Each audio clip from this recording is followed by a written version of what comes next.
Hello दोस्तों, कैसे हैं आप सभी। आशा करती हूँ आप सब बहुत अच्छे होंगे। तो हमारा आज का टॉपिक है भौतिक राशियाँ और मापन। यह भौतिक विज्ञान का एक महत्वपूर्ण और बहुत ही बेसिक टॉपिक है। आइए हम आगे देखते हैं। साइंस किसे कहते हैं? तो सभी को पता है साइंस किसे कहते हैं। भौतिक जगत की परिघटनाओं, प्रक्रियाओं, पदार्थ एवं उनके गुणों के संबंध में प्रेक्षणों द्वारा स्थापित सुव्यवस्थित ज्ञान को ही विज्ञान कहते हैं। ठीक है, आगे देखते हैं।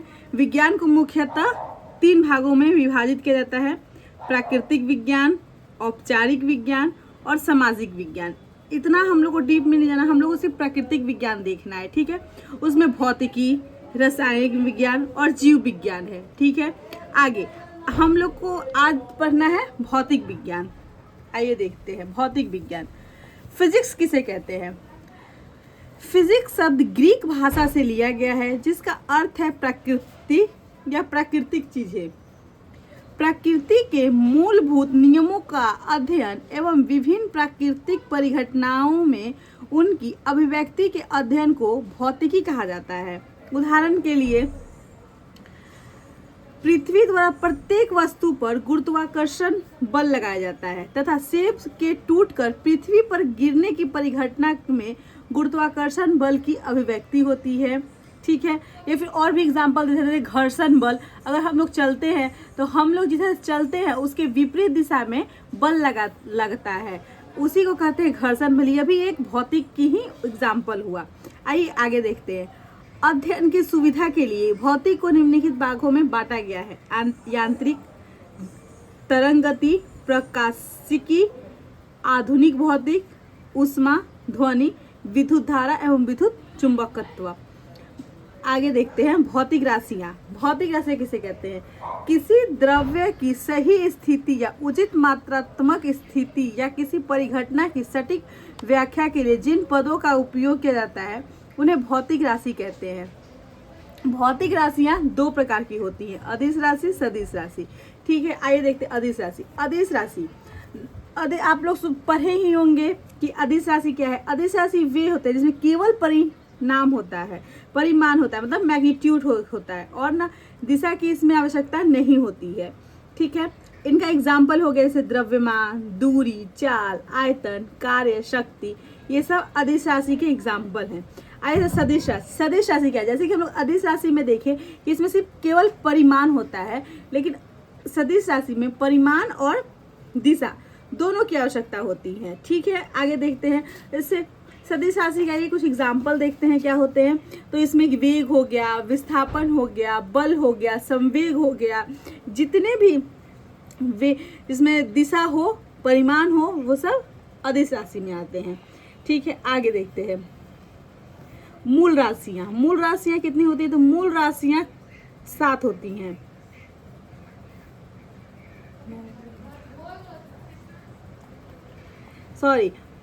मूल राशियाँ के उदाहरण है जैसे दूरी, समय, द्रव्यमान, तापमान, विद्युत धारा, ज्योति तीव्रता, पदार्थ की मात्रा। ठीक है, आगे देखते हैं व्युत्पन्न राशि। वे भौतिक राशियाँ जो एक या एक से अधिक मूल राशियों पर निर्भर करती हैं। हाँ, एक और चीज़, मूल राशियाँ जो होती है ना वो किसी पे निर्भर नहीं होती, वो स्वतंत्र रहती हैं। लेकिन व्युत्पन्न राशि जो होती हैं वो निर्भर होती हैं। किस पे? तो वो मूल राशि पे ही निर्भर होती है, जैसे चाल, दूरी और समय पर निर्भर होती है। आइए देखते आगे। मापन की इकाइयाँ। मापन क्या होती है? जिस सभी भौतिक राशियों को मापने के लिए 2 तथ्यों का ज्ञान आवश्यक है: आंकिक मान और मात्रक या इकाई। उदाहरण, यदि किसी पात्र में रखे पानी की मात्रा को मापना हो तो हम लोग उसको किस में मापेंगे? लीटर में मापेंगे। जैसे आंकिक मान मात्रा के प्रयोग करेंगे, जैसे 5 किलोग्राम। वहीं यदि पानी का आयतन मापना हो तो 5 लीटर में होगा, और यदि किसी भार का मापन करना हो तो 5 किलोग्राम में होगा। ठीक है, आइए आगे देखते हैं। मूल मात्रक हो गया, ये सब नॉर्मल है, सबको पता ही होगा। आगे देखते हैं व्युत्पन्न मात्रक जो स्वतंत्र नहीं होते, जो किसी न किसी पे डिपेंडेंट होते हैं। आगे देखते हैं क्षेत्रफल का फॉर्मूला क्या होता है? लंबाई गुने चौड़ाई। ठीक है, तो लंबाई का व्युत्पन्न क्या होगा? इसका मात्रक होता है मीटर और चौड़ाई का होगा मीटर। मीटर मीटर मिलके क्या बनेगा, मीटर स्क्वायर। ठीक है, विमीय सूत्र इसका हो जाता है, जैसे यहाँ पे देखिए मूल राशियां उनकी विमीय सूत्र है। लंबाई को एल कहते हैं, ताप को के कहते हैं, पदार्थ की मात्रा को मोल कहते हैं, द्रव्यमान को एम कहते हैं, समय को टी कहते हैं, विद्युत धारा को ए कहते हैं, ज्योति तीव्रता को सी डी कहते हैं। वैसे ही से एम क्षेत्रफल क्या होगा, लंबाई गुना चौड़ाई, तो लंबाई गुना चौड़ाई इक्वल्स टू मीटर स्क्वायर।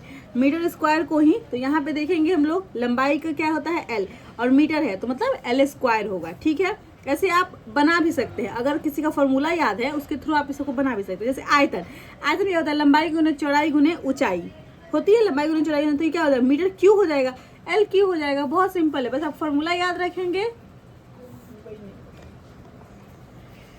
आगे देखते हैं घनत्व। घनत्व क्या होता है, तो घनत्व का फॉर्मूला होता है द्रव्यमान बटे आयतन, द्रव्यमान बटे आयतन। तो द्रव्यमान का क्या हो जाएगा, किलोग्राम, आयतन का मीटर क्यू। जहाँ हम लोग आयतन यहाँ देखें मीटर क्यू, वैसे ही मीटर क्यू। तो केजी, केजी का देखा जाएगा तो क्या होता है केजी का, तो केजी का हो जाता है आपका एम। ठीक है, एम हो जाएगा क्योंकि केजी क्या है, एक द्रव्यमान है तो इसका एम हो जाएगा। और मीटर, मीटर का क्या हो जाएगा एम, तो इसका एल, ये इधर मतलब ये है बटे में है तो ऊपर में जाके ये -3 में आ जाता है। ठीक है, वेग, वेग क्या क्या होता है, विस्थापन गुने समय, विस्थापन बटे समय, सॉरी विस्थापन बटे समय। तो इसका क्या हो जाएगा, मतलब वेग क्या होता है, विस्थापन पर, विस्थापन कितने दर में चेंज होता है, विस्थापन की दर को वेग कहते हैं। ठीक है, वेग को ये नहीं कहते हैं, विस्थापन की दर को वेग कहते हैं। तो विस्थापन हो गया और दर मतलब कितना समय में परिवर्तन होता है, तो समय, तो विस्थापन क्या हो जाएगा मीटर, क्योंकि विस्थापन क्या होता है, एक जगह से दूसरे जगह तय की गई दूरी, तय की गई दूरी जो मिनिमम जिसकी डिस्टेंस रहे उसी को विस्थापन कहा जाता है। ठीक है, अब हुआ आपका समय, समय तो जितना समय लगेगा मतलब वेग, मिनिमम डिस्टेंस तय की गई जितना समय लगेगा उसको कहता है वेग। तो वेग का हो जाएगा विस्थापन का मीटर और समय का हो जाएगा सेकंड, तो मीटर एल टी -1 हो जाएगा। ठीक है, ये इंपॉर्टेंट है। त्वरण, त्वरण क्या होता है, वेग में परिवर्तन की दर को त्वरण कहते हैं। तो वेग में परिवर्तन की दर क्या होगा, तो मीटर, क्योंकि वेग में परिवर्तन क्या होगा मतलब वही ना डिस्टेंस में, तो डिस्टेंस किससे मापते हैं, मीटर से मापते हैं, तो मीटर। और समय का सेकंड हो जाएगा, सेकंड क्या होता है टी होता है, तो टी भी स्क्वायर होगा, तो एल टी -1। संवेग वैसे ही सभी का हम लोग निकाल लेंगे। तो समय क्या होगा, द्रव्यमान गुने वेग, वेग की ग्राफ किलोग्राम पर मीटर, किलोग्राम मीटर पर सेकेंड।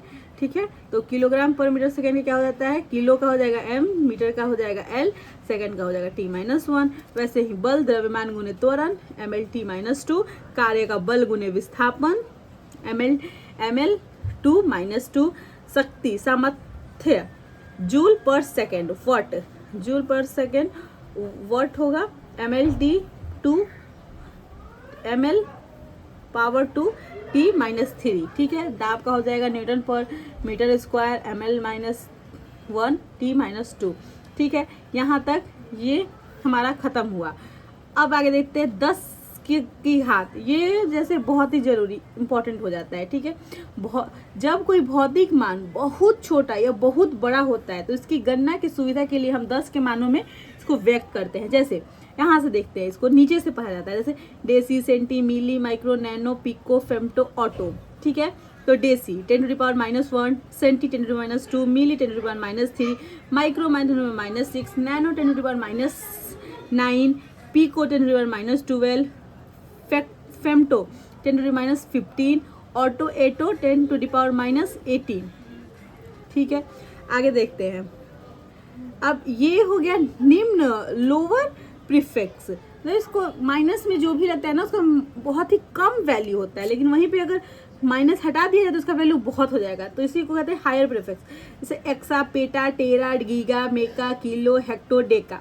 आगे देखते हैं एक्सा, एक्सा क्या होता है 10⁻18, peta 10⁻15, tera 10⁻12, giga 10⁻9, mega 10⁻6, kilo 10⁻3, की हेक्टो 10⁻2, डेका 10⁻1। ठीक है, ये सब याद रखना जरूरी होता है।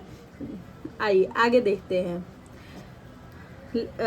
मात्रक पद्धति, सिस्टम यूनिट जैसे लंबाई को MKS पद्धति में मीटर कहते हैं, CGS पद्धति में सेंटीमीटर कहते हैं, FPS पद्धति में फुट कहते हैं, द्रव्यमान किलोग्राम ग्राम, ये हुआ सबका द्रव्यमान पद्धति मात्रा कैसे कैसे इसका निकाला जाता है। ठीक है, अब आगे देखते हैं, लेकिन अब आगे के लिए हम आगे देखेंगे।